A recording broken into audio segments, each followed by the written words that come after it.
Revolution knows no compromise. Revolution overturns and destroys everything that gets in its way.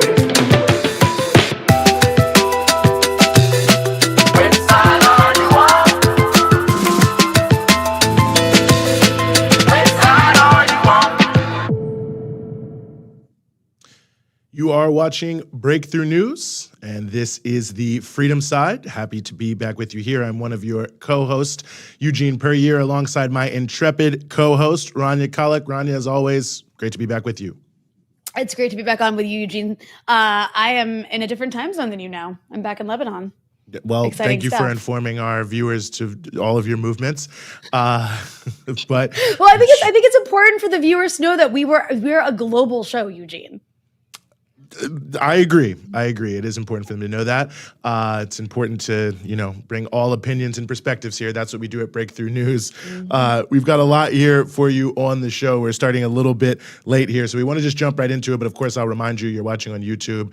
Make sure you hit subscribe so you can be subscribed to all the things we have here at Breakthrough News. Also, make sure you hit the bell so you get the alerts. I think we can find some time to tell you some other things as we go throughout the show, but don't forget you can donate just below this screen here in YouTube. But in order to just keep us moving forward here, we want to turn our attention to our first topic here, which is involving South Africa, which has been under some serious pressure from the United States based on the position they've been taking vis-a-vis the Russia-Ukraine conflict and seemingly relations with Russia, China, and other countries. And we are very, very happy to be joined once again by Phakamile Hlubi-Majola, who is the national spokesperson for the National Union of Metal Workers of South Africa, or NUMSA.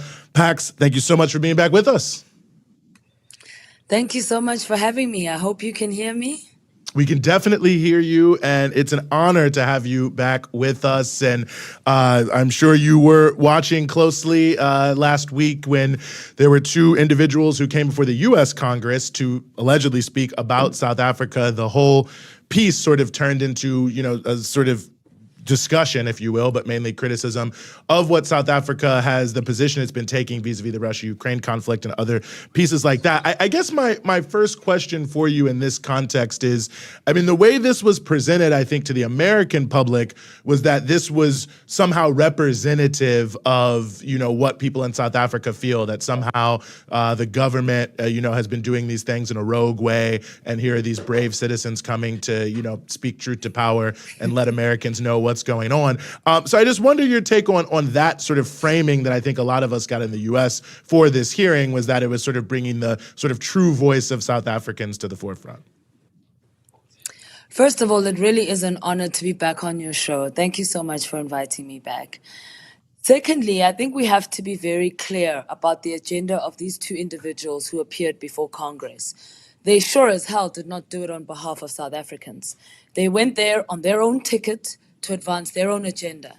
And I think for me, as a former journalist, I was truly disturbed to see both Ridi Tlhabi, who herself is a very established, very well-known and very influential broadcast journalist in South Africa, and Chris Maruleng, who at some point I actually worked in the same media house with him. He was head of Africa News at ENCA when I was a journalist.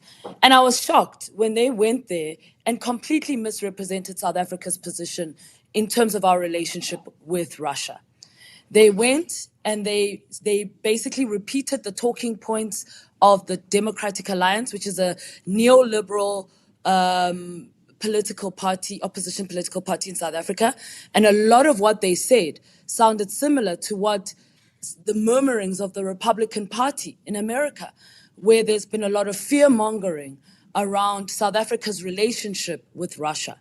The facts are, yes, we have a relationship with Russia because of the Soviet Union and because of the very, very instrumental role that the Soviet Union played in the war against apartheid. They provided arms, they provided education, they provided shelter to members of the liberation movement. And that is not something we can forget. That was a meaningful contribution that they made against apartheid.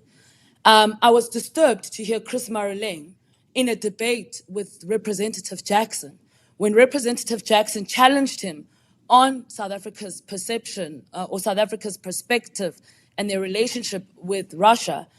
And he said Nelson Mandela would not have supported South Africa's non-aligned position. That's rubbish. Any journalist who's worked in South Africa, and by the way, I worked in journalism for many years. There were many times when we were asked to interview Nelson Mandela when he was alive, on positions that the ANC, the governing party, had taken. And Nelson Mandela's response was always consistent. He said, I remain a loyal member of the governing party, the ANC, and I support its resolutions. Nelson Mandela was unequivocal when it came to defending South Africa's relationship with Cuba and Palestine. And he refused to allow the US to bully South Africa in terminating those relationships. And to misrepresent South Africa's position and say that we are supporting Russian aggression is nonsense. Africa has always been neutral when it comes to the NATO-led war in the Ukraine. South Africa has said that they've taken a neutral stance, and the reason they've done that is because we want peace.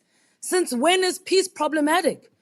And I think for me, that is what I found extremely frustrating when I was watching their input, because they were basically feeding into this false narrative that we have stronger relations with Russia, that we are siding with Russia on the war, which is simply not true. I mean, it's really incredible to also see just the way that American officials struggle to recognize or understand that countries, particularly in the global South, have a much different view, a much more neutral view of this war than what you see in Europe or the United States or, Australia or any of these countries. I'm just curious if you can kind of break down for our audience, what is the general view in South Africa? Because I think, in America, we only get one version of what's happening in this war, and that is the version that's promoted by the State Department. But obviously, there's much more nuanced, and in some cases, there are pro-Russia views in South Africa. Can you kind of explain the general understanding of what's taking place from the South African perspective? So I think you've got to be able to, first of all, understand the context in which we live in South Africa. We are a country that has extremely high levels of poverty, unemployment, and inequality. We have media houses, pundits, analysts, people like Ridi Tlhabi and Chris Maroleng, who are very powerful and loud voices and actually represent the interests of the 1%, those who are trying to promote neoliberalism, those who are trying to bring us closer to have a relationship with the West. And that was very clear in their presentation, that is actually what they went there for. They went there with the begging bowl to beg from the imperialists, from America, for more money to serve their own interests. And if you had looked at what was happening on Twitter, right after they made their presentation, so many people went for them on Twitter to say, who the hell gave you the mandate to speak on our behalf? Who sent you to sent you there? And when you say you're speaking on behalf of a majority of South Africans, when did you consult us about this position that you claim is representative of us? So it was very clear that a lot of people on Twitter were deeply unhappy with what they had said. In fact, people even tagged Representative Jackson directly to thank him for his input, to say what you said is closer to what is a true representation of the official South African government position. Now, I also have to be very clear to your viewers that, I represent an organization which is a trade union, the largest trade union in the country, in South Africa, one of the largest on the continent. And we do not necessarily support the South African government. In fact, we differ on many issues. I think we've had conversations about that on your show. But we are also not an organization that peddles fake news. And we know very much what South Africa's official position has been. We support, as NUMSA, we support the position of the state on this issue, the fact that they've chosen to be neutral, the fact that they've decided to involve themselves in peace talks. I think that was widely reported.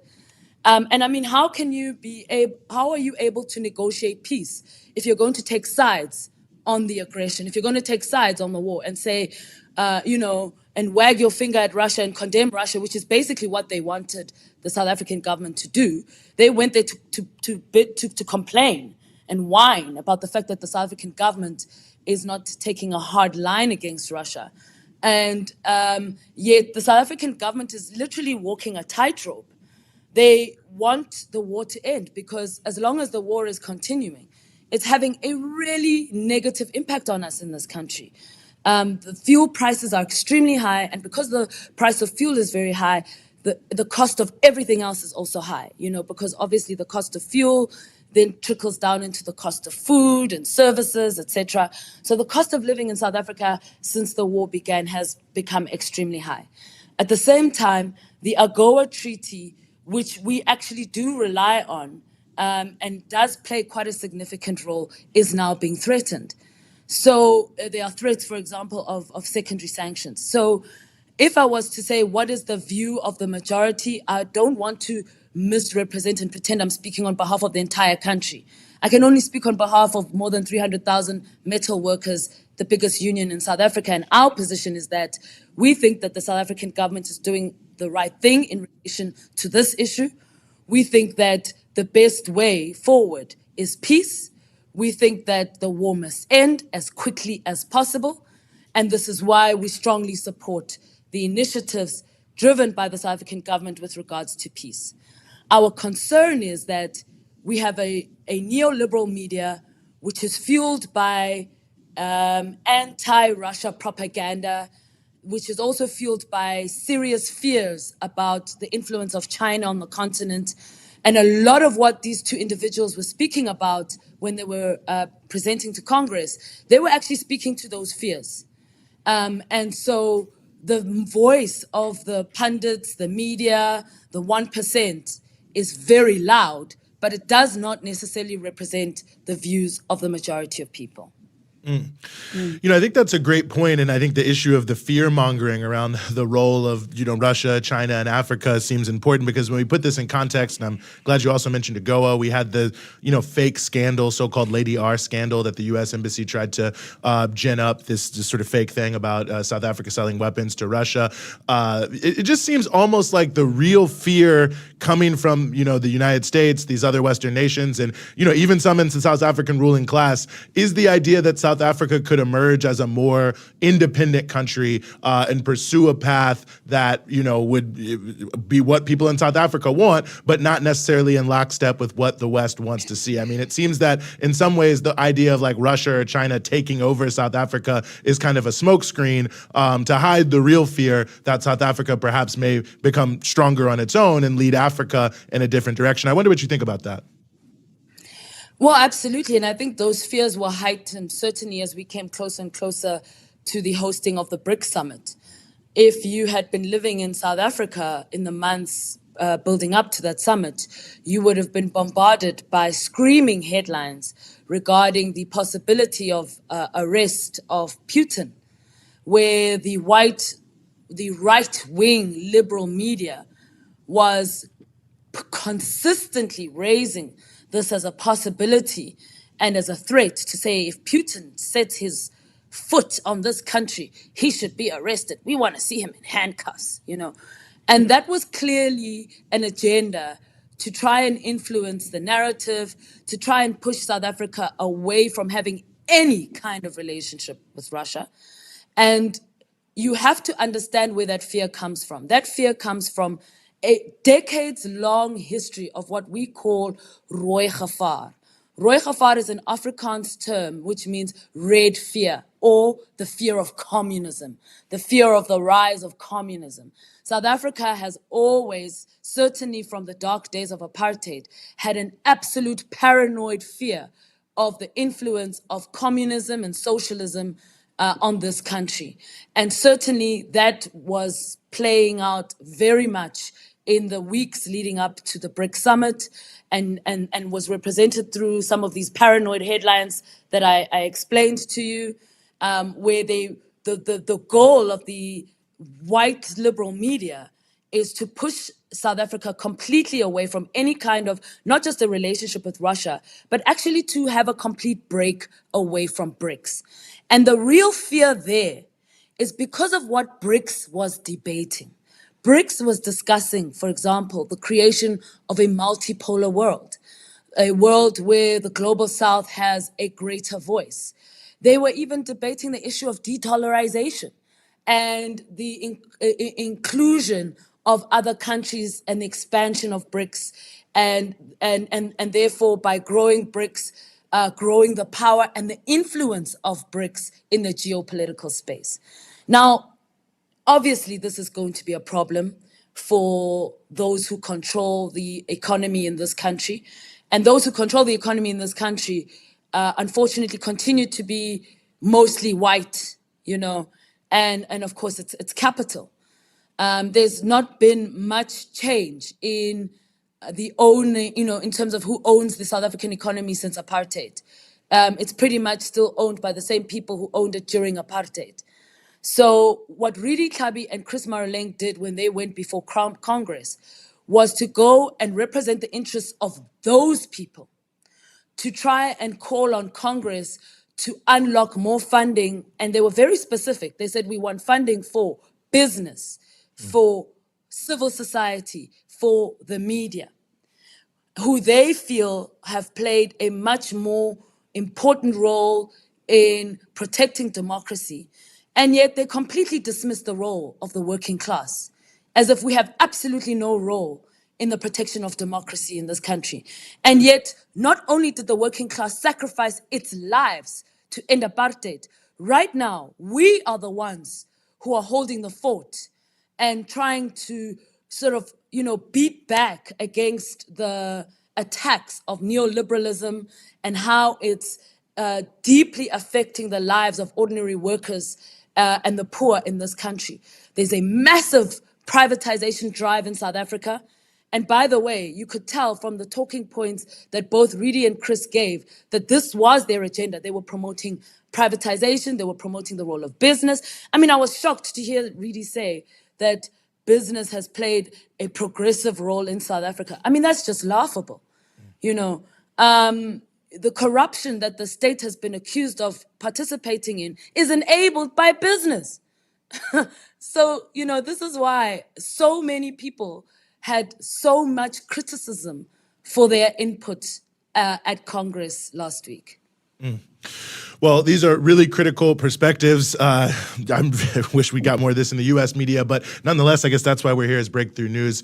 Pakamili Hlubi Majola, national spokesperson for the National Union of Metal Workers of South Africa, or NUMSA, largest union in South Africa. Thank you so much for giving us some of your time on the freedom side and helping us sort through all of this. Thank you so much for having me. An honor. Well, Eugene, I'm so happy that we get to offer a platform for someone who you don't get to hear from on CNN or MSNBC or get featured in the New York Times because they want to ignore the actual sentiment. I like how she was like, I only speak on behalf of 300,000 workers. You think that would be the number one person they would want to interview in the Western mainstream media, and if you look at what NUMSA is doing, they represent a lot of crucial sectors, metal workers, auto workers, and they win a lot of big victories too. But yeah, that is why we're here at Breakthrough News, and that's why we need your support. And I want to shout out Alicia and Claire for your donations already. And don't forget, you can go to patreon.com/Breakthrough News, patreon.com/Breakthrough News to become a recurring donor. But shout out to all our donors to keep us here to break through the mainstream media spin. Guess I should have done the little drum thing after, but nonetheless, there we are. But let's keep the movement. I do want to add something. Well, I do want to keep moving, Eugene, but I feel it's very important to also remind people that they can support the show because we didn't get to say at the beginning, since we got off on a little bit of a late start here, that you can also support Breakthrough News by going to patreon.com/Breakthrough News and becoming a patron, becoming a member of Breakthrough News, where you can access exclusive content and exclusive merch, including this beautiful mug, which I finally have with me here in Lebanon. So be sure to check out patreon.com/Breakthrough News if you can and become a member. Excellent. Good PSA there. Appreciate that. We're going to turn our attention to the, I don't even know what to call it, circus, insanity, turmoil, meltdown, everything happening on Capitol Hill and near environs here in Washington, not here in Washington, D.C., but here in the United States. Very happy to be joined as we continue the show by Walter Smolarek, who's the editor of Liberation News. Walter, as always, thank you so much for being with us. Thanks a lot for having me on the show. Well, happy to have you here. I guess let's just start with the news that's been the biggest news, and that is Kevin McCarthy being the first ever Speaker of the House of Representatives to be removed from his position. He now seems to have taken his ball and going home. He's not going to run again. Now, who the next Speaker of the House? I'll let you talk about how that's going to go. But I guess, Walter, my question is, what is this really all about? We're hearing a lot of headlines, of course, about personal beefs and things like that, and I'm sure there's a lot of that happening. But, is there something deeper here in this House Republican circus? Well, I think there is something to be said about just, the state of paralysis and turmoil that, the highest summits of U.S. political power is going through right now, especially in Congress, right? You have, Dianne Feinstein, Mitch McConnell, not reflecting well on the competency of Congress. And then you have, for the first time ever, the Speaker of the House ousted in the middle of their term. And the reason why he was ousted is because he cut a deal to keep the government open. And it wasn't even like a very radical deal. It was basically just like a 45-day delay.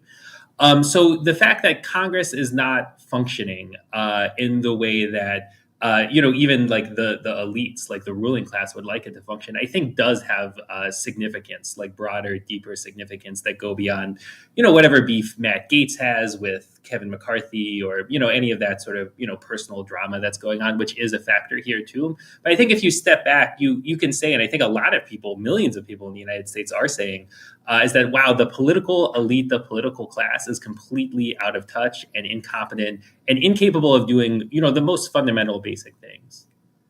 And, Walter, when we talk about the most fundamental basic things, here's what CNN is very concerned about. And I do, of course, like to center what CNN is concerned about when we're talking about what the capitalist ruling elites are having a lot of frustration with. And so I'm just going to read you this headline. It says, ousting of U.S. House Speaker darkens outlook for Ukraine aid as funds dry up. So I do really appreciate how the automatic concern or the primary concern here is, oh my goodness, if the U.S. government isn't functioning properly, we can't continue to fuel this war in Ukraine. So I guess, can you maybe elaborate on what you were saying with the Ukraine funding in mind? Sure. Well, that's another crucial part of this too. And it shows just how completely pathetic the Democratic Party is, that they want to make this shutdown fight about Ukraine aid, right? So this is a position that's now supported by most people in the United States, right? It's unpopular to be in support of, limitless, endless, massive military assistance to Ukraine. And yet that's the issue that the Democratic Party, some elements of the Republican Party, and certainly the corporate media has chosen to make the centerpiece of this. What the sort of extreme far right wing of the Republican Party around Matt Gaetz is sort of practically demanding, to the extent that they have actual demands, is like massive austerity, unbelievably deep cuts to social programs that people rely on. That certainly would lead to a lot of federal workers losing their jobs too. And yet that didn't become the main narrative, right? That working people were about to be, or that the Republican Party was preparing this massive blow against working people and they're willing to shut down the government to make it happen. They said, oh, this is so horrible because then the Ukrainian war effort might falter, which is apparently going so well. The level of imperial arrogance, out of touch. Maybe it's not so much out of touch, but this is just truly what their priorities are, right? War comes first. And if people are having a hard time paying their bills, if people can't keep a roof over their head, if their kids go to schools that are falling apart, or if there's lead in their drinking water, that is not really of any concern to hardly anyone in Congress, it seems. Well, I have to say maybe the only person who was somewhat happy with this, well, I don't know, maybe there are a lot of people happy with the McCarthy thing, but the person who undoubtedly was the happiest had to be Bob Menendez, because he sort of fell out of the headlines as McCarthy rose in the headlines. But of course, Senator Bob Menendez, the senior senator from the state of New Jersey, who is one of the leaders in the Democratic Party, but really in the whole Congress on foreign policy issues, is now embroiled in his third major corruption scandal. Now, of course, everyone has the presumption of innocence, so we'll have to see what the courts say. But he had a number of gold bars, cash, cars, other things that, at least allegedly, according to federal prosecutors, were provided by various individuals on behalf of favors. I mean, obviously corruption is not new to the American Congress, but I mean, it does seem notable in a way that someone like Bob Menendez, who has such a high and mighty approach to how he does everything, is doing this. But the most important thing, Walter, I'm sort of editorializing here, but is he said he had these gold bars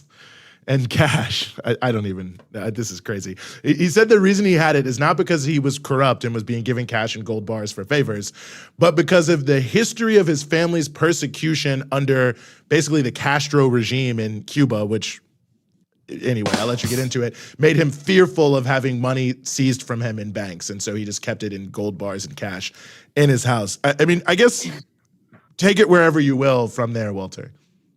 Yeah, right. Bob Menendez's personal bank account is about to get nationalized, and so that's why he had to keep it in the form of gold bars under his bed or whatever. Yeah, it's totally comical and ridiculous. And Bob Menendez was, he has a reputation around the world as being one of the most hardline imperialists in U.S. Congress or in U.S. politics more generally, right? Especially as an opponent, a militant, extreme, bloodthirsty opponent of the left in Latin America, of the governments of Cuba and Venezuela. He's always pushed for the most hardline policies to suffocate their economies, to install puppet leaders like Juan Guaido in Venezuela.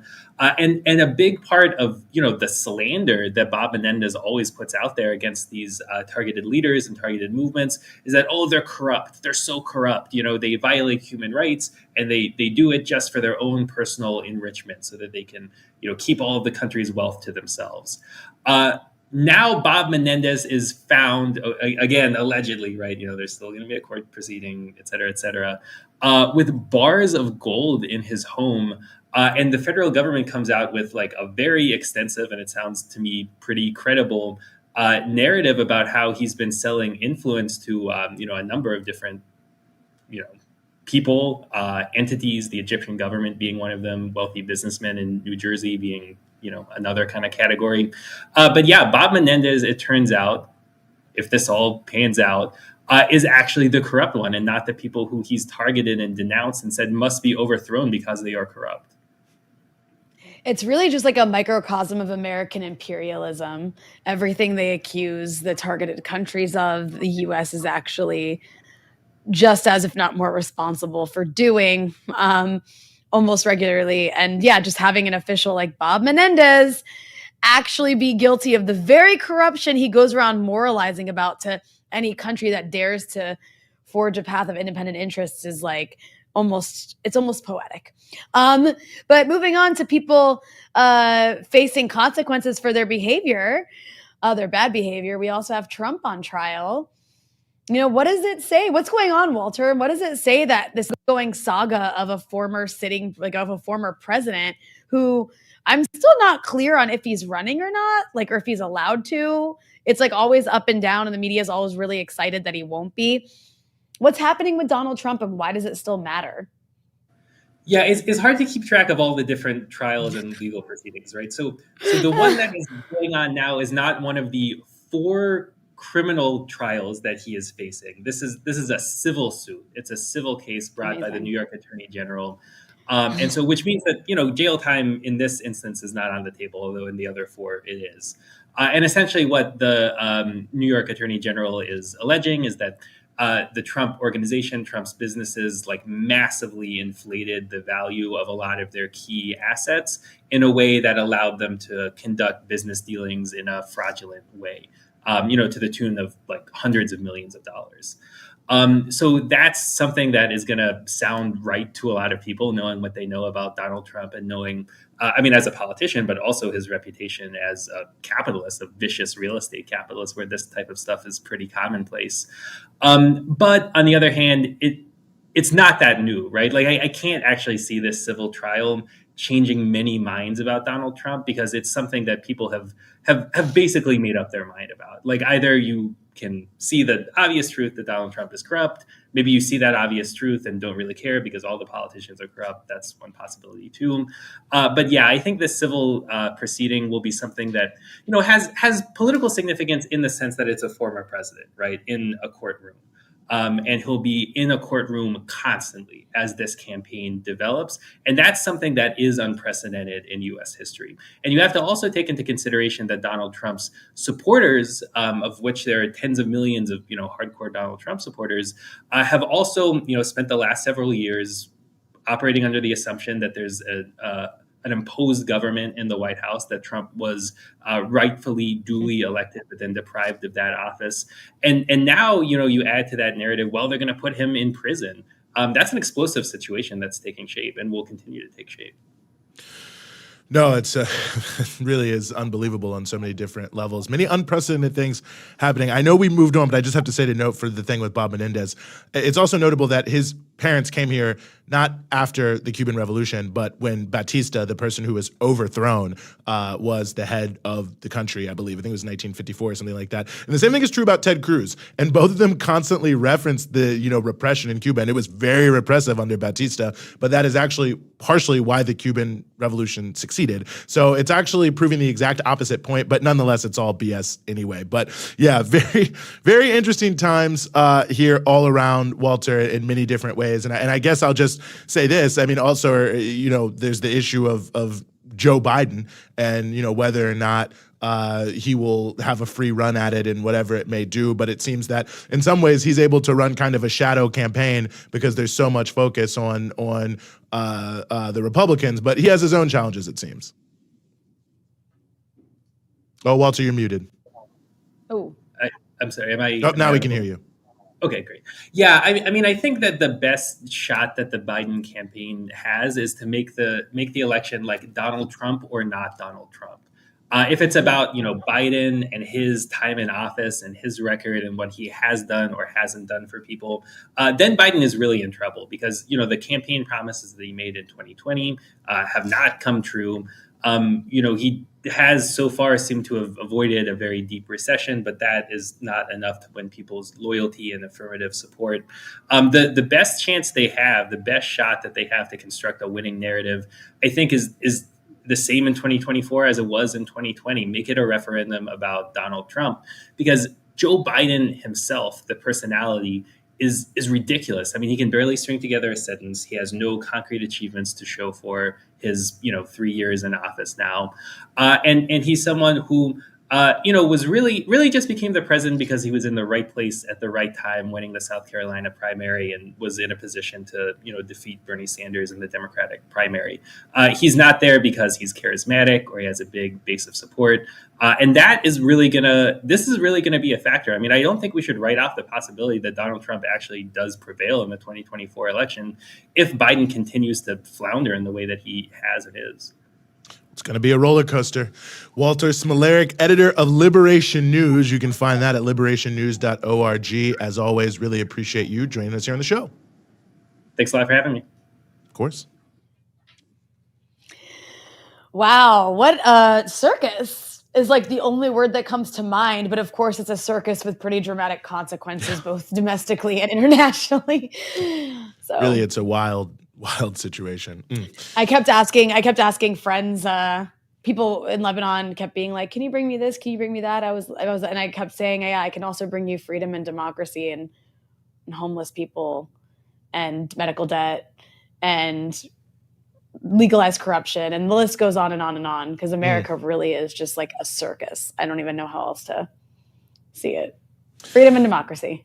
Well, indeed, and that's a decent segue because obviously one of the main weapons that the U.S. uses to not bring freedom and democracy, but certainly in the name of freedom and democracy, is sanctions, which they levy on many countries around the world, but some of the most serious are being levied on Syria, and there are increased attempts to just keep pushing the sanctions worse and worse there. We are very happy to be joined as we continue the show to discuss this by John Mohana, who is the founder of Relieve Syria. John, thanks so much for being with us.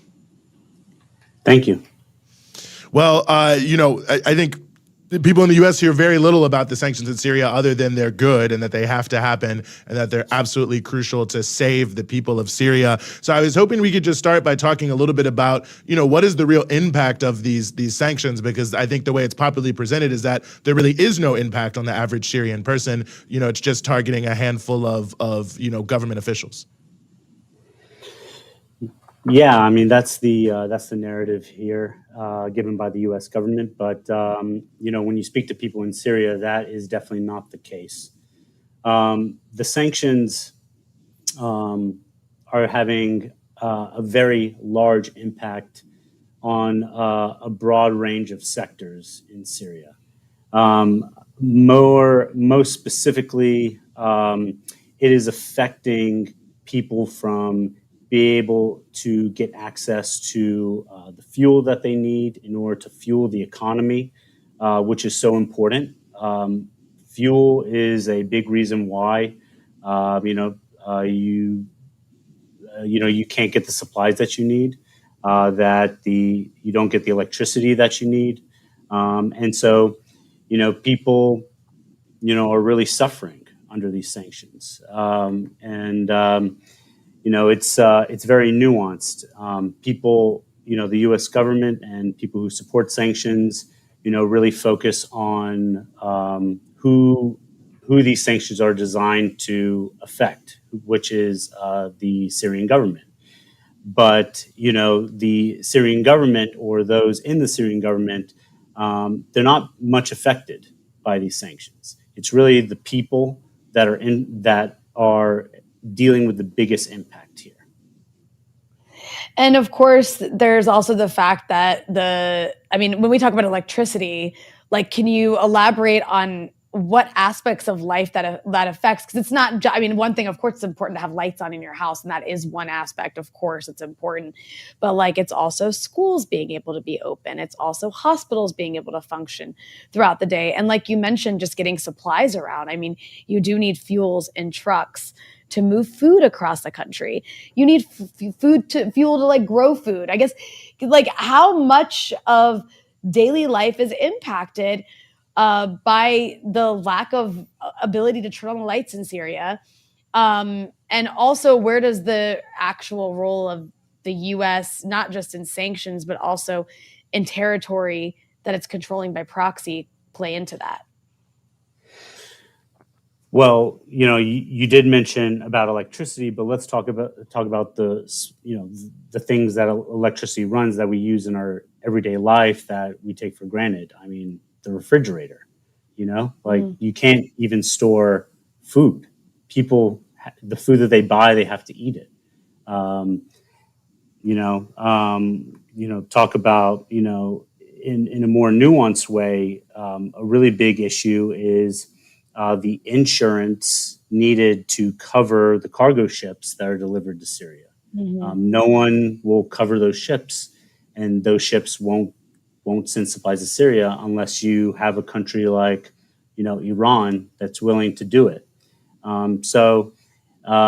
It's pretty awful. The amount of energy needed to run a home, we really do take for granted. And people there, and it's not even also homes, it's also hospitals, just basic needs. And, ultimately, you spoke about the United States, you spoke about some, about its territorial presence in Syria. And, to be frank, Relieve Syria, the only politics that we really discuss is really sanctions and the Caesar Act. Our feelings are that, if you want to put in place targeted sanctions because of what you deem to be human rights violations, that's not something that we're going to go ahead and argue against. But when you start imposing sanctions on the Bank of Syria, which affects the simple act of money transactions from outside the country or between Syrians, when you start putting broad-based sectoral sanctions on the oil industry, on even the airlines industry, those impacts affect other industries, and so that is our main concern. We want to try to galvanize Americans, help them realize that sanctions are not a strategy that is effective for the United States in the Middle East. What it does ultimately is it prevents the United States from being flexible, and ultimately we want Syrian Americans, Arab Americans, and Americans to reach out to their representatives and tell them that, this is not the right strategy. We don't have to do business with these people, but imposing restrictions on others through secondary sanctions from doing business with the Syrian government or with other Syrians, we need to fight against that because they have a really broad impact on individual people. Well, I'm glad you brought up the issue of what can be done and what people can be doing here in the United States who are concerned about this, and maybe give us a sense of where we are sort of on Capitol Hill in the White House in terms of the continuation of Syrian sanctions. I mean, I know there's some efforts to keep pushing this forward, and what really the timeline for people to say something to their representatives may be if they are indeed concerned. Well, there's never a better time than the present. So basically what's happened over the last few months is that Congress has been pushing a prospective bill called H.R. 3202, the Assad Anti-Normalization Act, which would ultimately extend the Caesar Act for an additional 8 years until 2032, I believe. These sanctions in particular, the Caesar Act, have been very devastating. And so our goal is to try to galvanize people. And you are seeing unfortunately, a lot of influential voices in Congress supporting this. You're seeing a lot of Syrian groups that they do claim to support Syrians in Syria, supporting sanctions. But we are reaching out to them and we are trying to tell them to reconsider this. Through our own efforts, we are forming coalitions with other organizations, other foreign policy organizations, other organizations that focus on sanctions in countries like Iran and Venezuela, to create a united message on the best way, on how the U.S. needs to utilize sanctions if indeed they need to be utilized, if the circumstances warrant it. So those are some of the things that we're doing. And it's also important, and I think one thing that you mentioned, I'm reminded of, you mentioned some groups that are advocating for sanctions. And I think that's where one of the biggest stumbling blocks to getting the public to oppose sanctions is that you do have these diaspora groups that get a huge platform, right? Because they're in, whether we're talking about with Venezuela or with Syria, or sadly with Cuba, you'll have some diaspora groups that are promoting the idea of sanctions on their countries, which is quite unfortunate. And they end up getting the most airtime. They end up getting, to speak before Congress as representing the voices of the people in these countries. Yes, we need sanctions because the leadership is so bad and they need to be punished. So I'm just curious if you can speak to that, because there are also many Syrians, obviously most Syrians inside of Syria, who are completely silenced by these sanctions, but also even those in the diaspora who are very much in favor of sanctions release, because this actually also gets in the way of them being able to help their own families. Yeah, the Syrian war has been a very divisive issue for the Syrian diaspora, and it is difficult to have a conversation with other Syrians sometimes about it. The way that we hope to go about it is take a civilized approach where we try to discuss facts. We don't get, we understand, obviously our biggest stumbling block is that people, whenever they advocate for sanctions, it's mostly talking about, the harsh nature of the Assad regime. That's usually what they discuss. And, the thing about us at Relief Syria, we're very broad in our ideas. We have people that, don't like the government in Syria. We have people that do like the government in Syria. We have people that don't care about it. And I think that a lot of the groups in the United States, to take a step back, I think there has been a history of antagonism from the United States towards Syria, especially since the 70s, because that's really when sanctions, the United States imposing sanctions on Syria happened, not at this scope, but that's when it started. And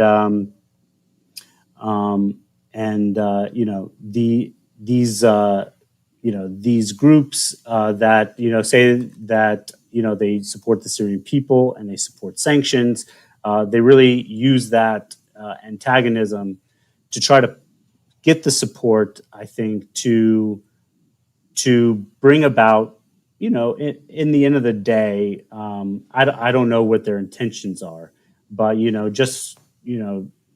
for conversation's sake, let's just say they have the best intentions and they want democracy to happen in Syria. Going about it this way, where you're hurting people, fellow Syrians, we don't believe that's the right route to take. The least destructive way is the best way, and if we can, have a conversation and try to come to an understanding that this is not going to get us anywhere, that we are hurting our people, that people are dying to leave Syria, that it is a massive brain drain that's happening in Syria. The economic vitality of the country is being devastated. If they understand that they are destroying a generation, that we're hoping that they can take their foot off the pedal a bit, just on supporting sanctions. Well, John, before we let you go, just for those who may be interested to learn more about the campaigning you're doing at Relieve Syria, where can they find you? Yeah, you can find us on Twitter and Facebook, just very simple, Relieve Syria. We're also on Instagram at Relieve Syria. We also recommend people to go to our link tree, where you'll find a link to a congressional letter drafted by partners of ours. You can put in where you live. It'll find your representative, and it'll have a pre-drafted letter where you can send out to your representative. You can also edit the letter if you like to add any personal tidbits to it. So that's the best way to find us, and that's the best way to support the campaign. And we will keep talking to people and keep fighting against the Caesar Act sanctions and this law that they're trying to pass. Mm-hmm. Well, John Mahana, founder of Relieve Syria, we really appreciate you giving us some of your time here on the Freedom Side. Thank you. Sanctions are just like war by another name, and it's really sad how commonplace it is to believe it's an alternative to war. Yeah. No, it's sad that people really think it's doing nothing. And yeah, to see one of the oldest civilizations on earth really, have to be so brutally crushed. But nonetheless, you can do something about it. So I would encourage people, not to remain silent if they think this is a bad thing, for sure. You don't just have to sit there and take it. And speaking of that, we want to turn to the nation of Ghana, where a number of people are not taking it. They're rising up in the context of a cost of living crisis happening there in the country. And we are very, very happy to be joined by Blaise Tulo, convener of the Accra Collective of the Socialist Movement of Ghana, as we continue the show. Blaise, thank you so much for being with us. Thank you very much for having me. I'm really grateful to join you today. Well, we're really grateful to have you. I think, maybe some people who follow the news have seen some news that in the past week and a couple weeks ago, there have been protests happening, in Ghana, and that it's maybe loosely around what's happening with the economy. So maybe just give us a sense of why at this moment it seems people are really taking to the streets, around their basic living standards. Yeah, thank you very much. I think it's pretty clear that over the last 2 years, the cost of living in Ghana has been very intense.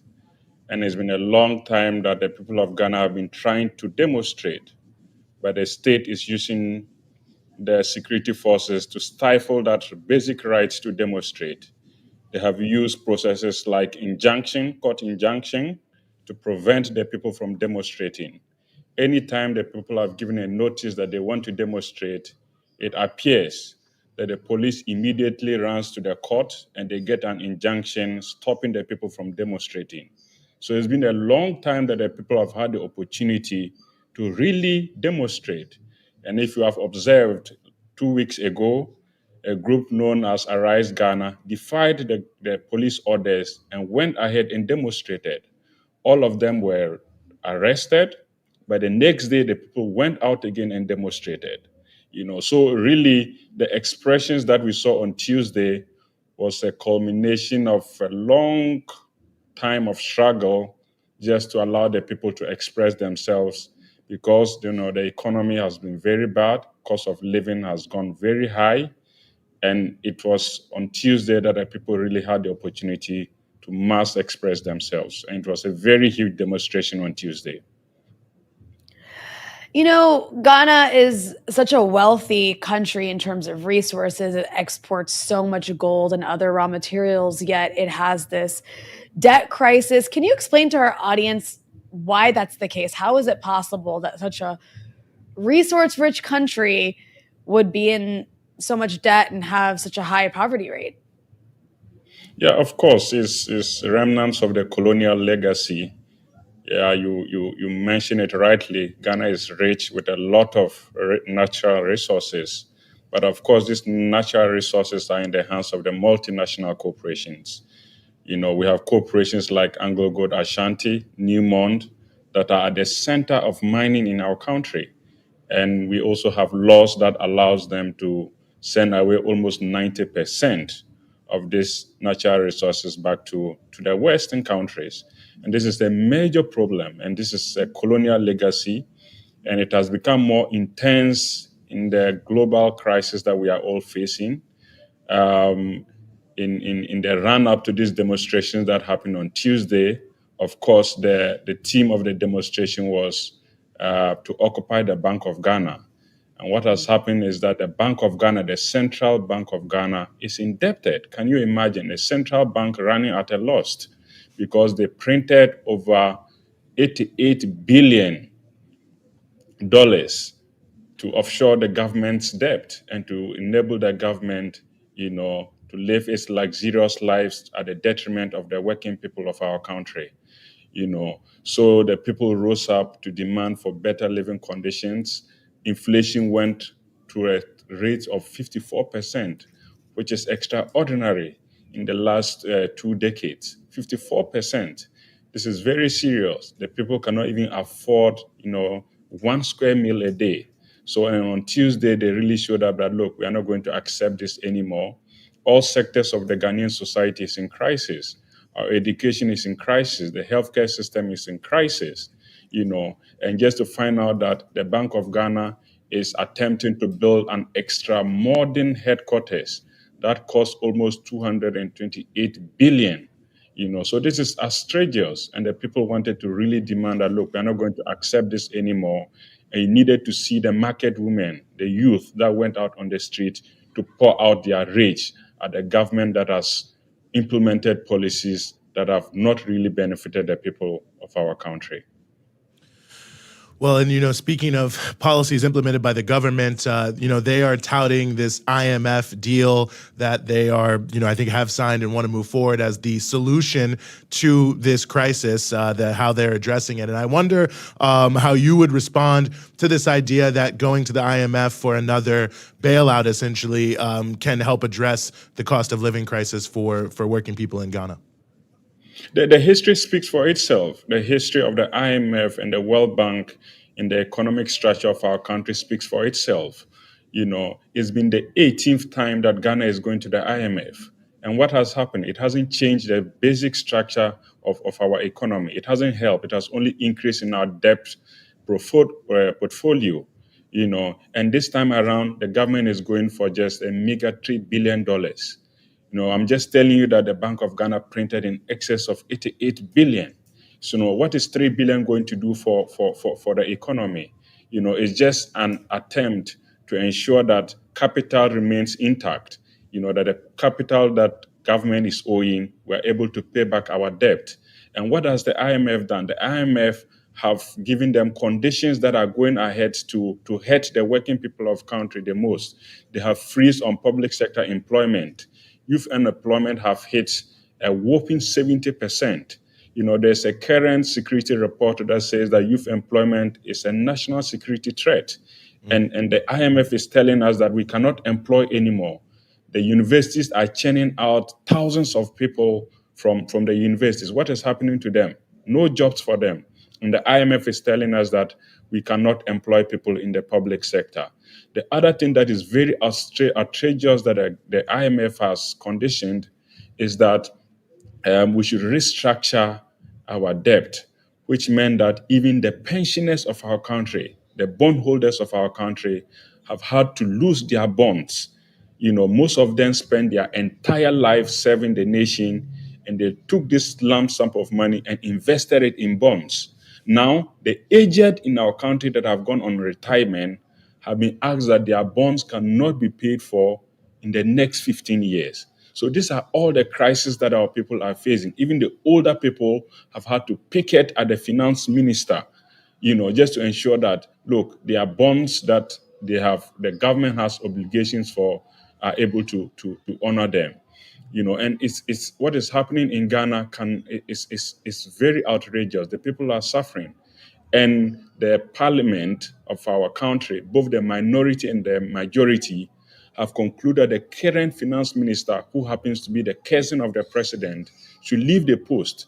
And the president have insisted that the man has to stay in post. I can't believe this. If we're in a democracy and the people of Ghana are saying that the finance minister should resign, both majority and minority, I don't understand why the finance minister is not resigning. What appears to be happening in Ghana is that it happens to be a state capture, a tiny clique of the political elite in our country have hijacked all the commanding heights of our economy. And they are investing in themselves. They are becoming multimillionaires at the detriment of the working people of our country. So we keep saying that Ghana is the beacon of democracy. There's crackdown on demonstrators. People are arrested because they want to demonstrate. Is that really democracy? And in the height of all this, our country wanted to commit to a certain ECOWAS military intervention in Niger, when we cannot afford the basic necessities of the people of our country. So it's really a sad moment that we are in. The people of Ghana who voted in 2016 never thought at the least that this was the kind of harsh measures that this regime was going to put on them. And I was very happy to see the mass people that turned out on Tuesday.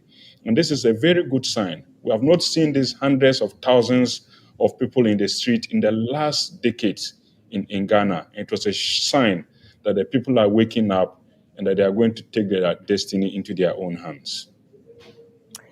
You know, you mentioned ECOWAS and what's happening in Niger. I'm just curious, given, I mean, obviously Ghana doesn't have the same legacy of French colonialism that a lot of these surrounding countries do, as it was a British colony. However, obviously what's happening around Ghana must be having some impact on people who are watching from within Ghana. I'm just curious, is there a conversation about what's happening in these other West African countries like Mali, Burkina Faso, and Niger?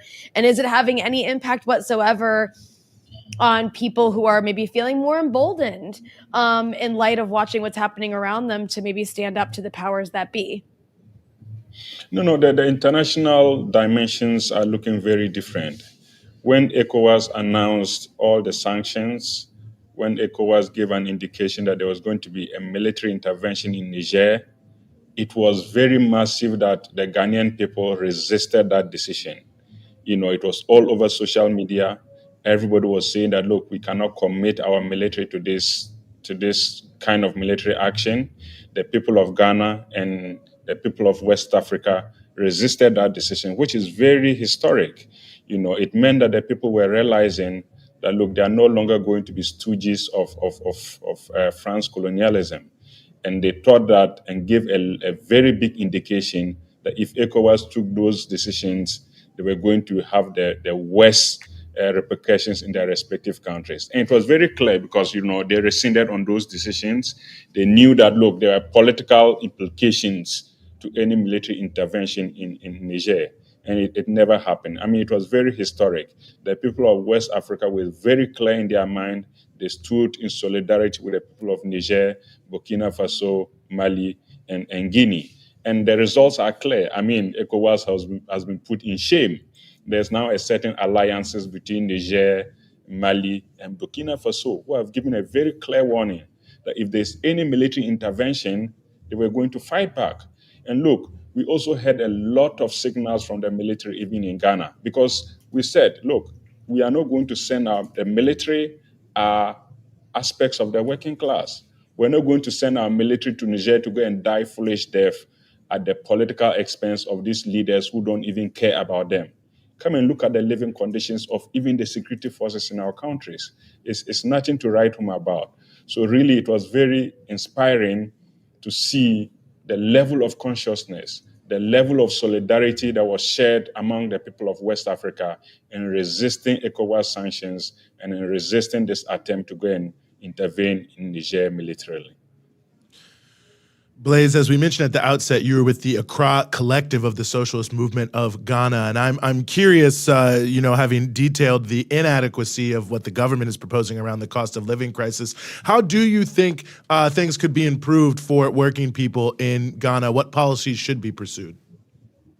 Well, it is very clear in our mind right now. Of course, we knew this even in 2016, that the right-wing regime of the Nana Akufo-Addo government has no solutions to the concrete living conditions of our people. They have no solutions at all. What they care about is, giving a lot of incentives to global capital. It's reinforcing the dominance of capitalism in Ghana. But look, the views of the masses of our people can never be wrong. They voted in 2016 for this government, thinking that the government was going to come and, promote the wishes and aspirations of the Ghanaian people. They're beginning to learn right now that those decisions that they took in 2016 were not the right decisions. Look, the opposition, of course, was the first to jump and tell the government to go into an IMF deal. We are very clear in our mind, especially at the level of the socialist movement of Ghana, that even the opposition has no solutions to the crisis that the Ghanaian people are facing. But this is the conjuncture in which we have. Right now, it's not just about the opposition, it's about removing a tyranny, an autocrat, a dictator. That is where the Ghanaian people are right now. What they are convinced about is that they have to remove this right-wing government from power. And the long solution is that the working people of our country we have to organize ourselves. There's now a broad correlation of forces with the socialist movement of Ghana, the trade unions, the women's movements that are forming a certain alliances and working very hard to make sure that we conscientize the Ghanaian people. We build a certain network of political activism that can raise the consciousness of our working people and forge a program for the future. But for now, the immediate task right now, as I see it, is to get rid of the Nana Akufo-Addo regime that has imposed a lot of policies that are impoverishing our people every day. Mm-hmm. Well, Blaise, really appreciate you joining us here on the show, helping us sort through all this. Again, you are Blaise Tulo, convener of the Accra Collective of the Socialist Movement of Ghana. Thanks so much for giving us some of your time here on the Freedom Side. Thank you very much. It's always a pleasure to join you. Mm-hmm.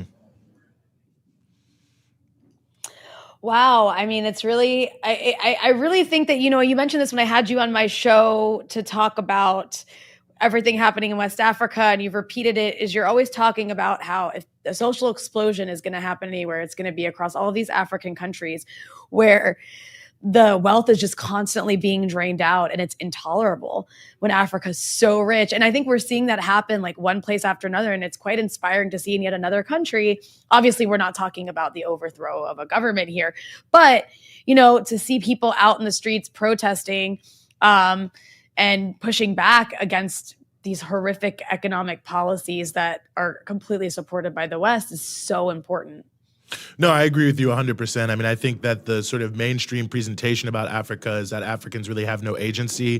This is many, many years ago now, but I can remember during the Obama administration when Hillary Clinton did her tour of Africa, and she was just wagging her finger and lecturing people about being corrupt and this, that, and the third. Obama did the same thing when he traveled to Kenya, and it's almost this infantilizing of Africans as opposed to the recognition of the fact that the quote-unquote corruption is all the people the West is supporting and putting into power and trying to do everything possible to keep them there, not the average people. And I think, like you said, these social explosions are happening, and I think people are going to be surprised over the next 5 years. I think we're going to see more of this. I think it's going to be more intense, and I think that, similar to the immediate period after World War II, where there was the rise of the anti-colonial wave that brought people like Kwame Nkrumah of Ghana into power, like Sekou Touré of Guinea into power, like the National Liberation Front of Algeria into power. I think we're going to see a lot more of that in the same way we saw the Egyptians take back the Suez Canal and reclaim their own sovereignty in 1956. All the different pieces that I think,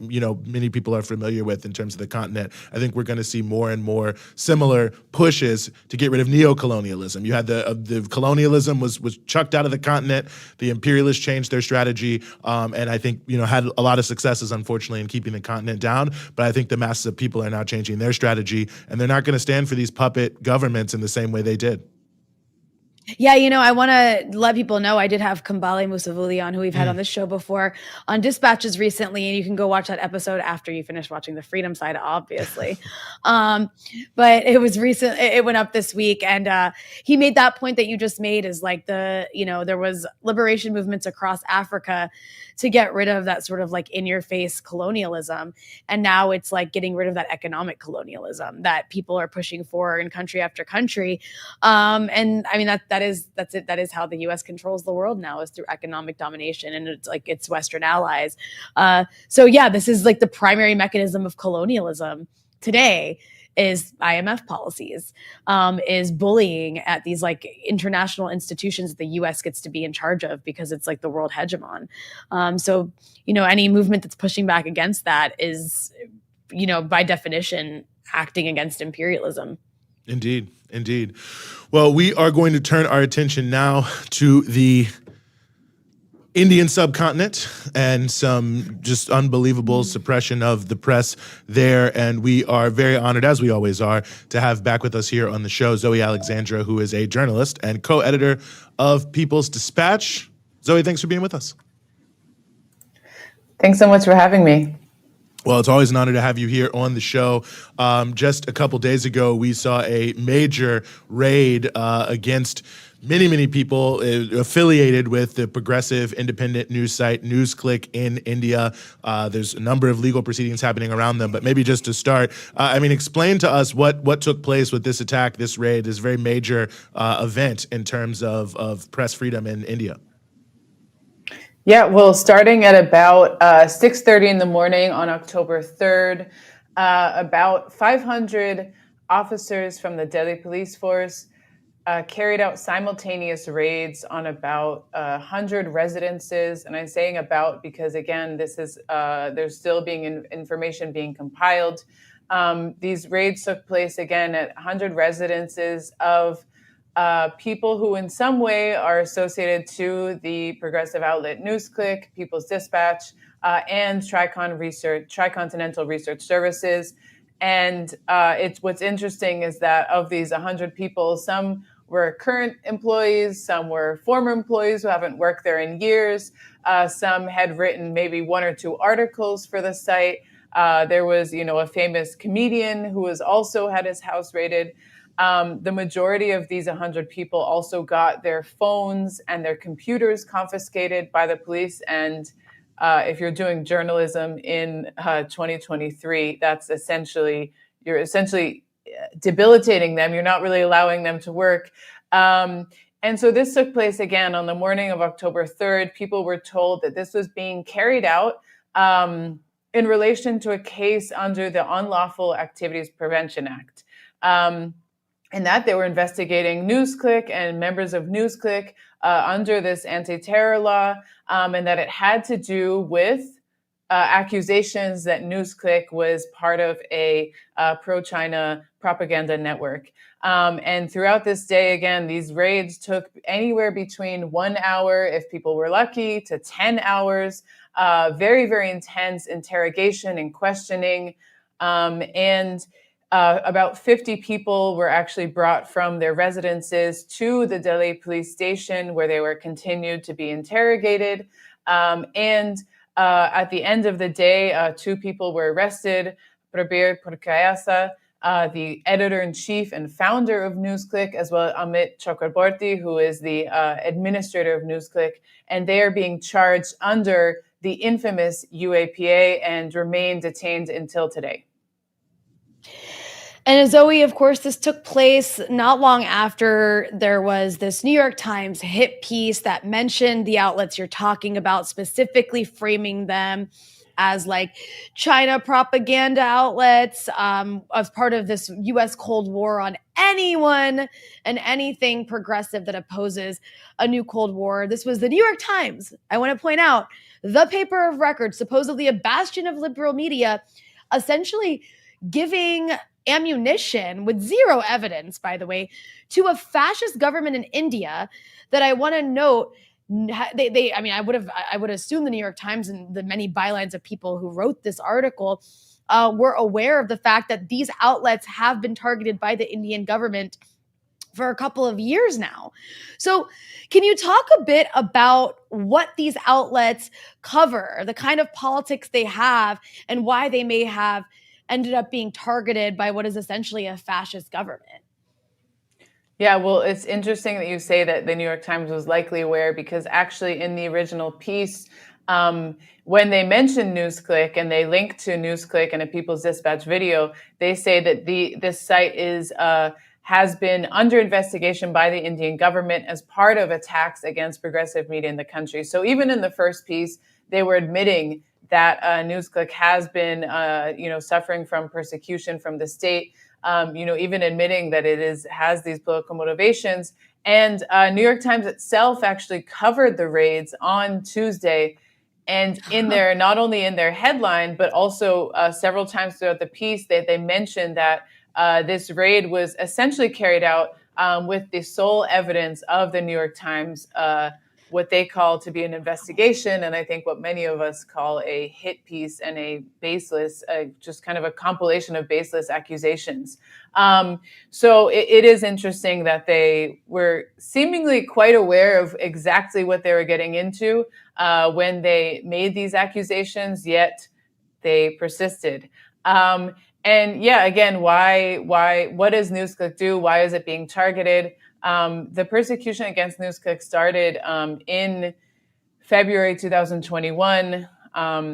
This was at the moment where, if people remember, the Indian farmers' struggle was at the peak, where farmers had been camping outside the capital, New Delhi, for a year, demanding that the government withdraw these extremely anti-people farming laws, which sought to bring more corporate investment in the sector and further make their rights more vulnerable in a situation where Indian farmers were already really suffering. And Newsclick was one of the major outlets that was, and at the same time, we also know that India was suffering from a horrific COVID outbreak. And at this time, people at Newsclick were traveling outside the capital, were going to these farmers' campsites where they were speaking to farmers, learning about why they had been camping there for months, why they were in this protest camp, why it was important to them. And they were bringing these incredible reports from the ground and really shining a light on this struggle, which was really silenced for a long time. And this, again, is not the first time that Newsclick had been covering the farmers' struggle. We know that in 2017, there was a massive, massive farmers' struggle in the state of Maharashtra. There had been many other instances of struggles that just had not really been given the time of day in corporate media. In India, the media concentration is very, very severe. And so at the same time that corporations are buying up media, are shutting down media outlets, local media outlets, and concentrating them in these big media conglomerates, there's also been a process of kicking out any progressive voices from mainstream media who voice opposition to BJP policies, who want to share about the struggles that people are going through, who want to, share the voices of people who are really suffering in this time. They've been kicked out of these media houses. And Newsclick has actually simultaneously been a space for progressive mainstream voices to really come and be able to share their beliefs, to be able to share their reporting. And so it's for exactly this reason why it has been targeted. Newsclick is not alone in being targeted by the Modi government. There's been several raids and persecution against other media outlets as well.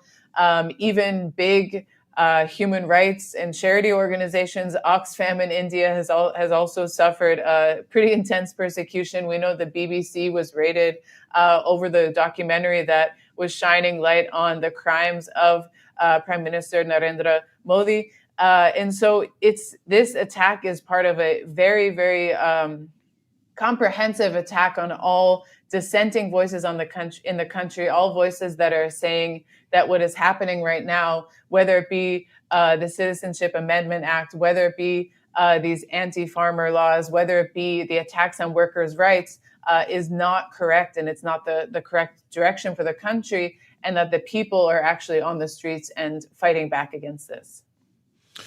Well, and it seems, and I'm glad you made that point, that many people have seen this raid as something of an inflection point. Of course, the so-called Unlawful Activities Prevention Act has been used, so-called counterterrorism, to silence many different people. And the response, it seems, has been very broad. I mean, going outside of, the so-called quote-unquote left into many sections of Indian society and around the world. And it seems that many people are very concerned if Newsclick is allowed to be persecuted like this, it could essentially mean the end of India's post-colonial democratic system. So talk, if you could, a little bit about what the response has been inside of India, because I think it's been quite notable how many people have made statements about this. Yeah, that's exactly right. It's been really an outpouring of support. The Press Club of India has consistently stood by Newsclick and defending it against these heinous attacks over the past couple of years, and this has not been an exception. Even on the same day while the raids were taking place, there was an emergency meeting.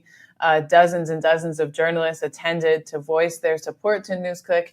And since then, the Press Club has hosted several different rallies, press clubs in cities across the country. The Students' Federation of India has called for nationwide protests. So we've seen that at university campuses in cities across the country, students and young people are mobilizing and rejecting these attacks, even from liberal sectors as well.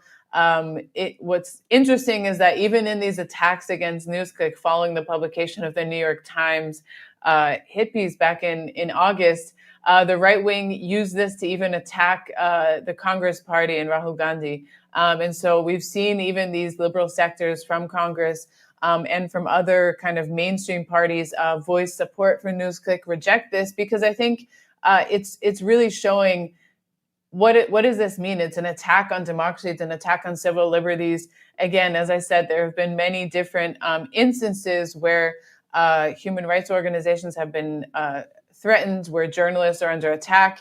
And again, this is 100 people targeted in one morning is a serious departure. And it's one of the most expansive acts of repression that has been seen, again, as you said, in recent history. So I think that it has really shaken people, and there has been such broad support precisely because of what it implies for really anyone in India who is not for the government's policies right now.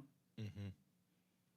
It really cannot be stated enough times that the New York Times played a role in one of the most egregious acts against press freedom, like you said, that we've seen by a fascist government. And yeah, you're right. They did cover it this week and literally essentially took credit for it, stating openly. And in it, they even call the Modi government that, basically a bad government and a right-wing government. And they say openly that this outlet is being targeted for its opposition to the right-wing policies of the Modi government, while at the same time also taking credit for smearing this outlet and giving this government and its police forces ammunition to arrest, to interrogate and go after journalists, over 100 journalists, and detain, 50? I mean, this is absolutely insane. The New York Times, this is just me opining now, but it's just so completely outrageous. The New York Times should be ashamed of itself. But Zoe, I want to ask you, people who are watching should, I hope, be horrified and might be wondering, is there something they can do to help support press freedom, the press freedom of your colleagues in India? Yeah, definitely.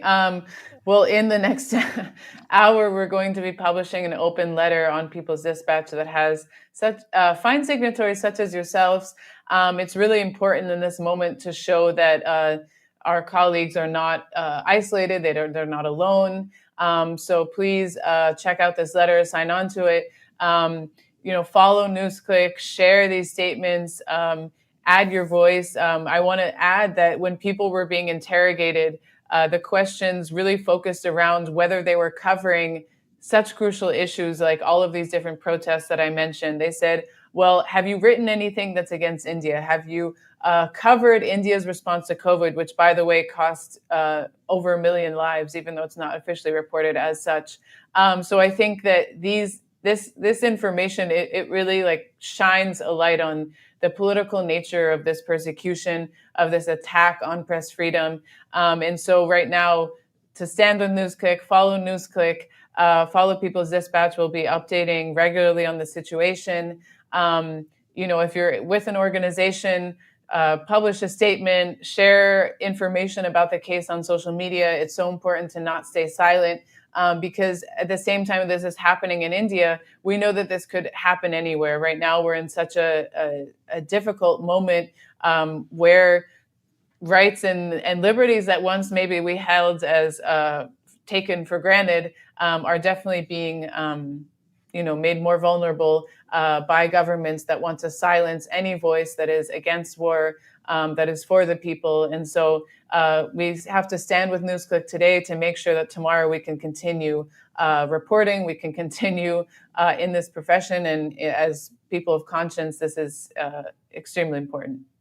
No, I think that's a very good point. And I think the point you made there at the end is crucial. I mean, as Newsclick itself has made in its own response to this, to say that it's anti-India to report on the farmers' protests or the workers' protests is to say that the workers and the farmers of India, the majority of the country, are in fact enemies of the state. And I think that says everything you really need to know about the orientation of the government there of India, and perhaps there's some confusion about that, but it'll clear it up. Well, as always, Zoe, really appreciate you joining us here on the freedom side, and definitely I would encourage folks to continue to check out People's Dispatch and Newsclick. But of course, thanks so much for giving us some of your very precious time here.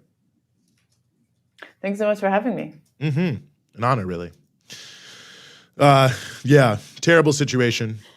This so-called Unlawful Activities Prevention Act, which is just a fake thing to smear people with terrorism charges.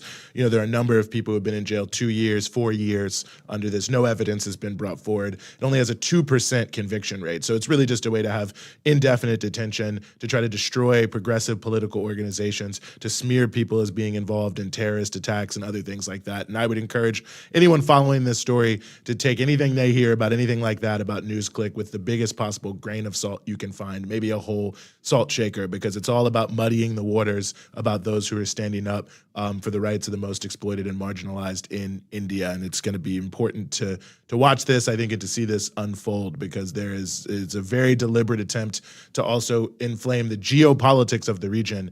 I mean, the whole broader context of this, and this is false just to say it, but the broader context that these people are somehow Chinese spies is being used by the governing party of India to push forward their agenda, which is in league with U.S. imperialism, the UK, Australia, the so-called Quad, to isolate China and to push a new Cold War atmosphere that could actually lead to nuclear war. So this is not just an issue of press freedom in India. It's really a big part of the geopolitical battle to keep the world from tipping into a great power conflict that unfortunately many people in the ruling party of India don't care about at all. And the final thing I have to just say here is, this also comes several days after the Washington Post, whatever you want to say about them, did a very intensive article where members of the ruling party openly spoke to them about their own role in promoting actual murders of individuals just because they are Muslims in the country. They're openly talking to the Washington Post about how they want to encourage violence against other minorities, and no action has been taken against any of these people whatsoever, despite their open saying to one of the most major newspapers on earth that they're openly involved in things that are actually killing people, assaulting people, destroying people's homes and other things like that. No action taken whatsoever on that, in any way, shape, or form. But these totally spurious allegations against Newsclick, and completely and totally spurious. The New York Times article had no actual evidence, no ability to prove this. But nonetheless, this is the world we live in. You don't necessarily have to have evidence to create a witch hunt type atmosphere.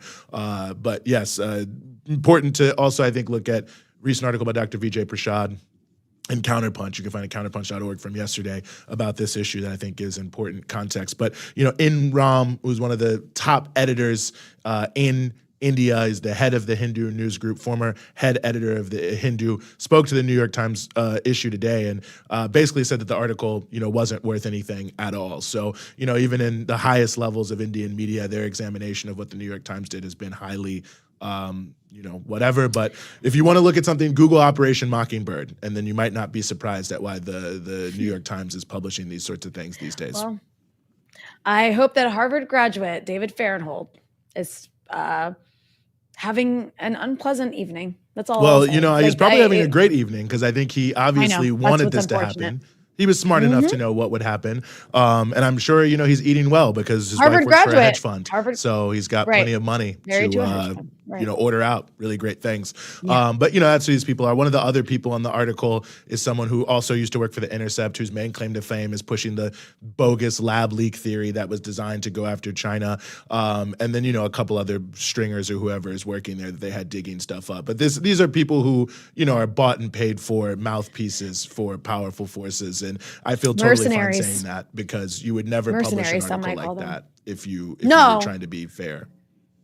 I certainly would go out of my way to not give ammunition to a fascist government, particularly by making up things or pushing smears that are completely unfounded.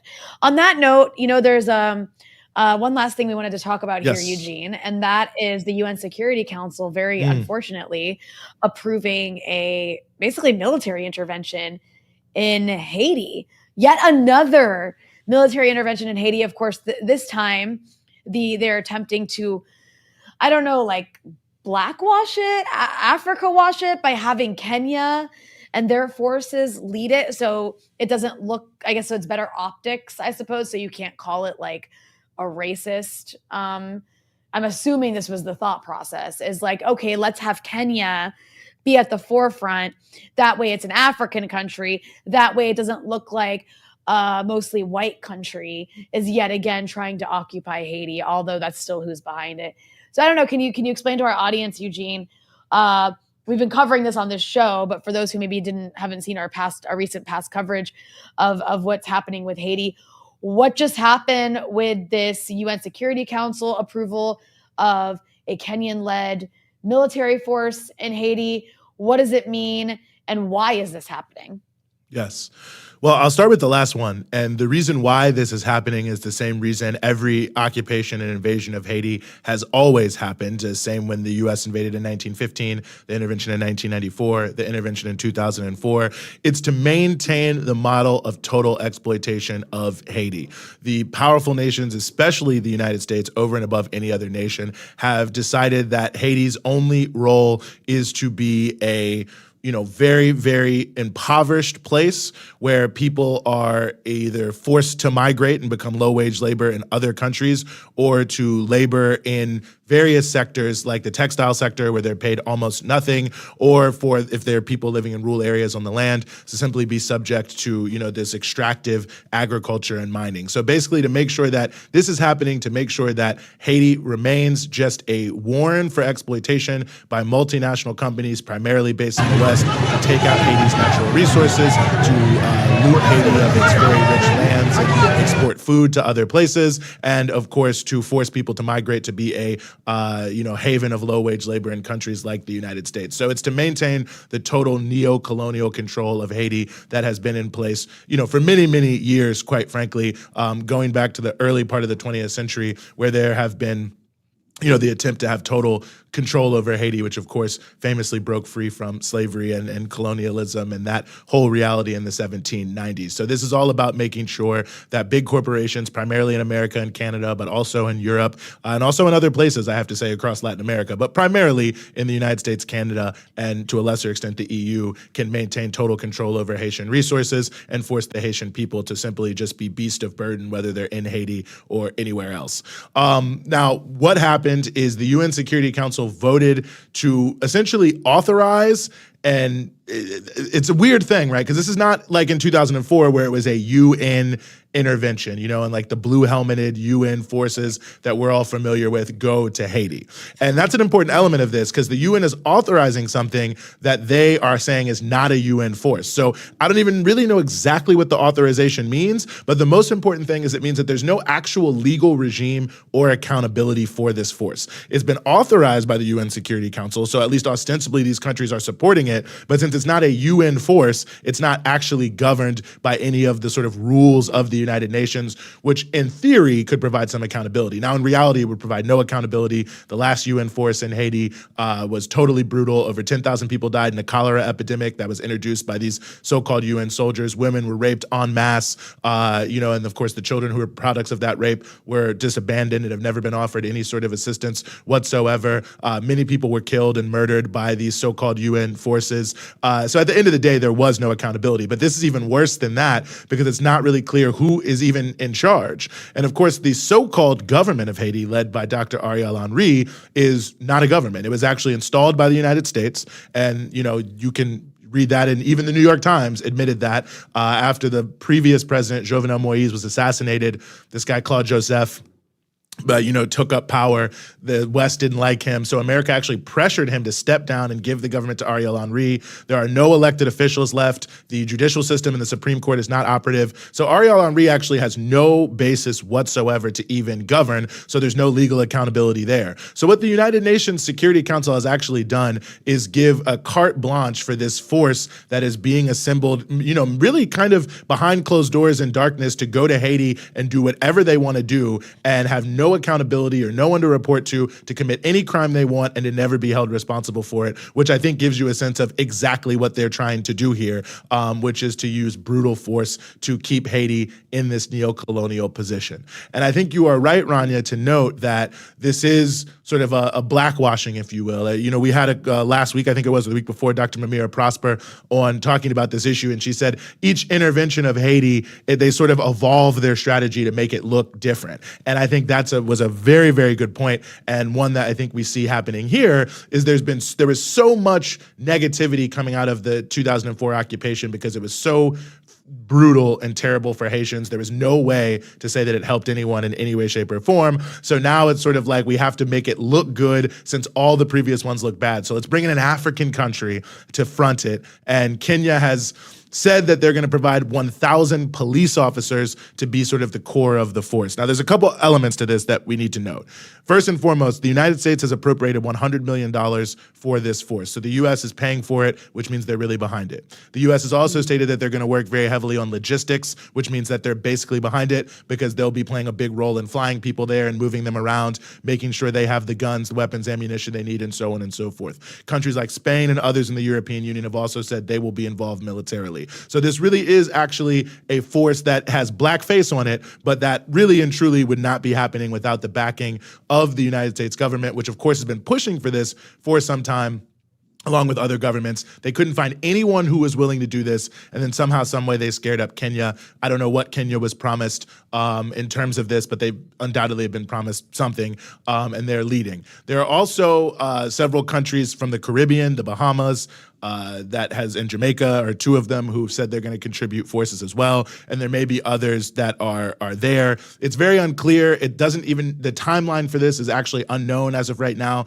They say that they'll be there and ready to go by the first of the year, but we'll have to see. But also, in terms of the issue of, how they're sort of whitewashing the thing or blackwashing it, whatever we want to call it, is even the idea that they're saying these are Kenyan police officers. I mean, they are technically, but this actually came up in the Kenyan media over the past weekend, and a senator from Kenya, a high-level senator, said, well, everyone's saying that we're just sending these police officers who aren't going to be able to do anything, but these aren't just regular cops on the beat, these are special forces. So these are actually sort of militarized police officers who are going there, with a military-type mandate. But by saying they're from Kenya, by calling them police officers, it's making it seem like this is not the exact same type of military invasion and occupation of Haiti to maintain neocolonialism like we've seen in the past. So there's a big smokescreen about what's really going on here. They claim that they're going to patrol with them, they're going to protect critical resources, whatever. But there's that. And then that sort of brings us to the third piece of this and it speaks very heavily to the neocolonialism. You have this guy, Dr. Ariel Henry, who is technically the head of the country.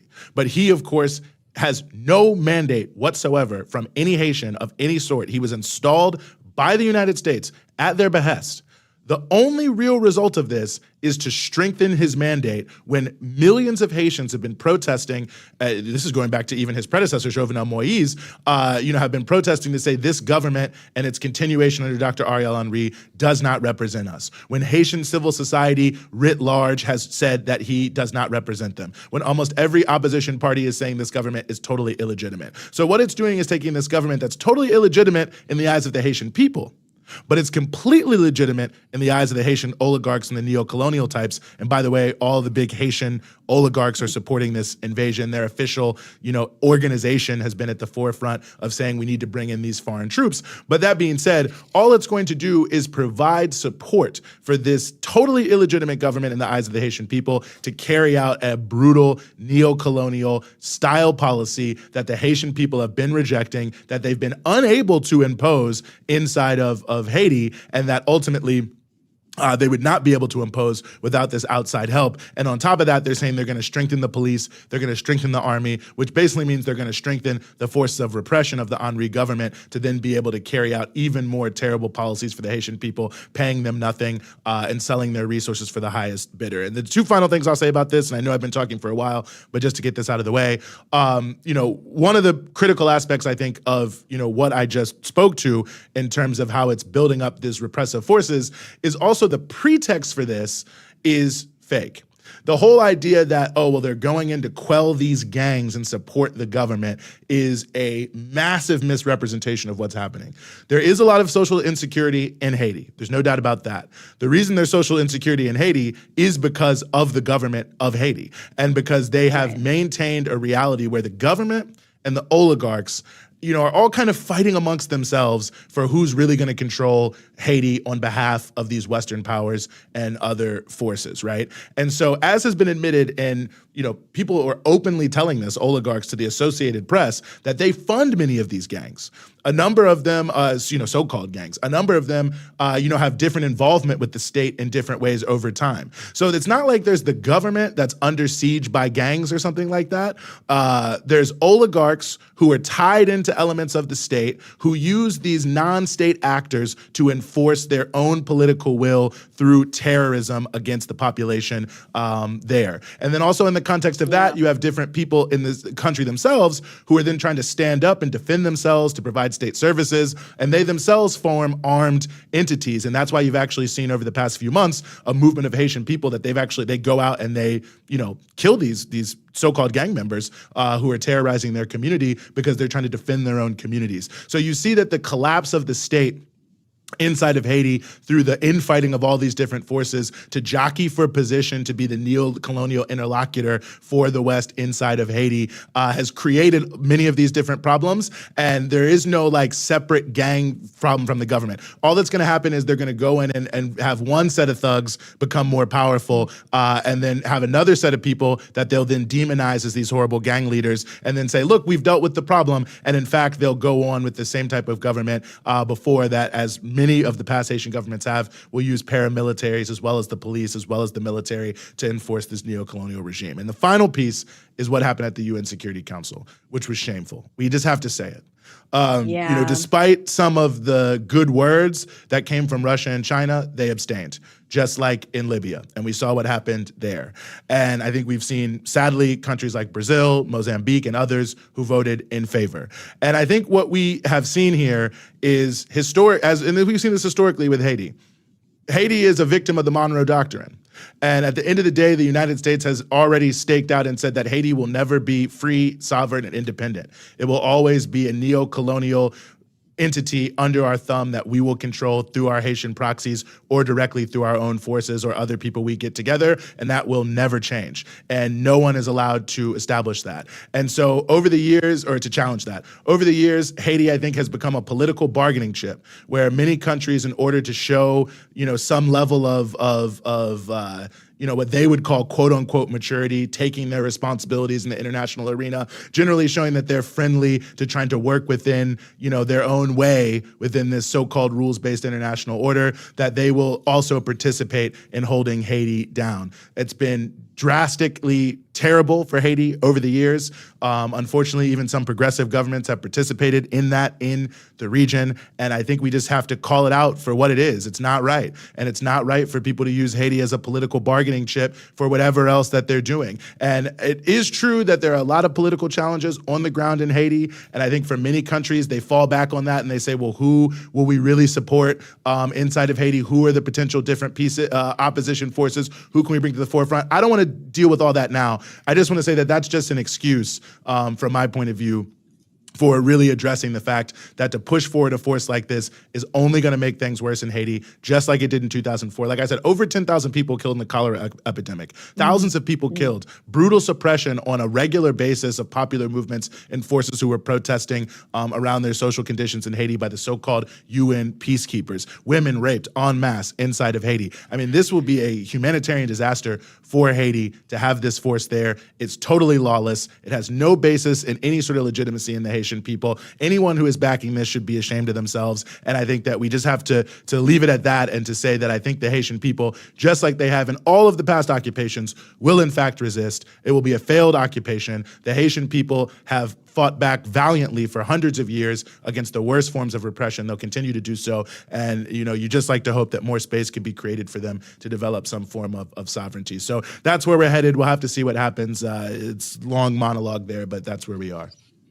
No, I think it's a very necessary one because, of course, you're not hearing that. I mean, the media coverage of this just says nothing of what you just said, that this needs to happen because Haiti is a lawless place run by gangs and we need to go in and police it. And it's okay. It's an African country doing it. So I think that was like a really important corrective. And I just want to remind people you actually were in Haiti. Over the last couple of years, you were in Haiti. You talked to people during the protests against Jovenel Moïse, who was then, of course, later assassinated. And so you've been able to talk to people on the ground and see it for yourself. So also just you want to throw that in there too, to remind people that they should support Breakthrough News, because we're the kind of outlet that goes to the places to tell you the stories that you're not hearing from CNN and MSNBC and the New York Times, for sure. Because the New York Times would, if there is any sort of upcoming resistance in Haiti, which I'm sure there will be, to this upcoming occupation, somehow it'll end up being framed as, something done by Russia or China or some other enemy of America, and you can't really believe it's anything real or that matters. So if you do support our coverage and reporting here at Breakthrough News, be sure to go to patreon.com/Breakthrough News, become a member of Breakthrough News, help support independent media, and access exclusive content, including parts of my show Dispatches, as well as Eugene's monthly seminar in Africa, and get access to exclusive merch, such as this very cool Breakthrough mug that I'm so happy I finally have. Indeed. And shout out to Simon, by the way, who made a donation here as we were live on the show, and those who made donations earlier as well. And of course, all of our patrons. Big shout out to all of our viewers, you who are watching now, of course, all of our guests and our Breakthrough News team behind the scenes that makes all this possible. That'll bring it to a close for this week. But on behalf of myself, I guess, and everyone else, thanks so much for being with us here on the Freedom Side, and we'll see you next time.